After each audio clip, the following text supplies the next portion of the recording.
Hello and welcome to Daily Journal Newsbreak sponsored by Renaissance Bank. Today is Thursday, April 26th, and I'm your host, Chris Kiefer, and we're going to talk about the top news and sports stories from Northeast Mississippi. But first, let's start with your weather forecast. Today we're looking at rain with a high of 62 and a low of 50. Looking ahead at the 3-day outlook, Friday, partly cloudy skies with a high of 73 and a low of 50. Saturday, sunny, high of 77 and a low of 46. And on Sunday, sunny again with a high of 71 and a low of 44. Let's take a look now at today's top headlines. Site work being done on a potential $50 million project in Tupelo has drawn the attention of the Mississippi Department of Environmental Quality. The agency confirmed a complaint was filed related to the Pinnacle Point development on North Gloster Street. MDEQ spokesman Robbie Wilbur said an investigator from the regional office was at the site on Wednesday. Last June, Bruce Patel outlined his plans for a senior living community, retail stores, and restaurants as part of the development. The project would encompass about 28 acres, stretching from the west side of North Gloster Street toward Legion Lake.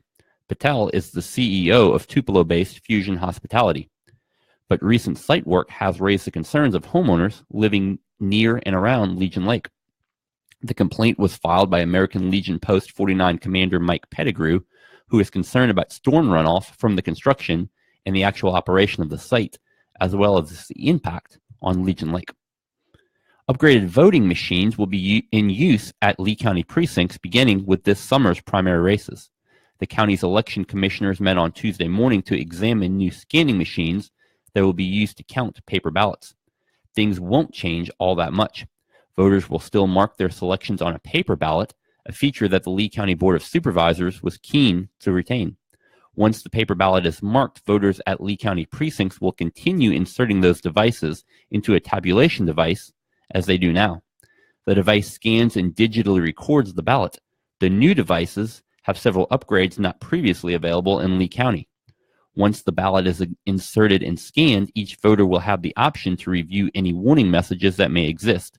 For example, voters will be notified if they have skipped any races or if they have selected too many names for a given race.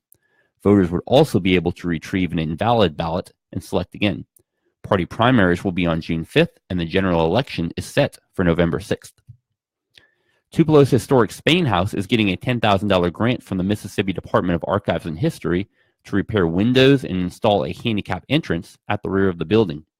Several other Northeast Mississippi cities are also getting a share of the more than $63,000 that MDAH is awarding for 10 projects in certified local government communities statewide.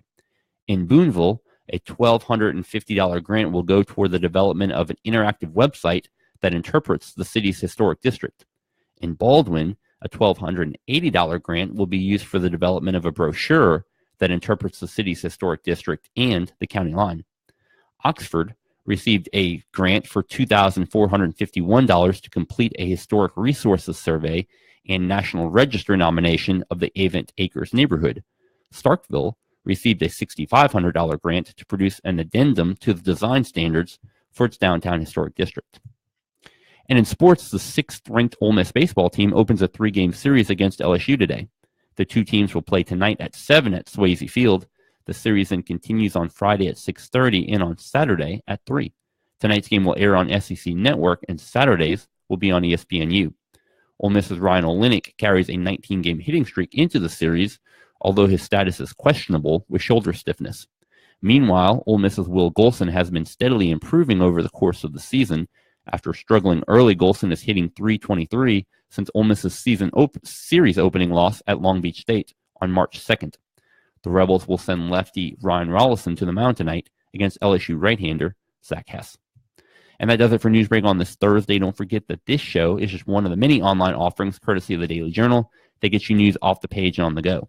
Listen to the Prep Rally podcast with hosts Brad Locke and Dalton Middleton talking about the latest in Northeast Mississippi high school sports.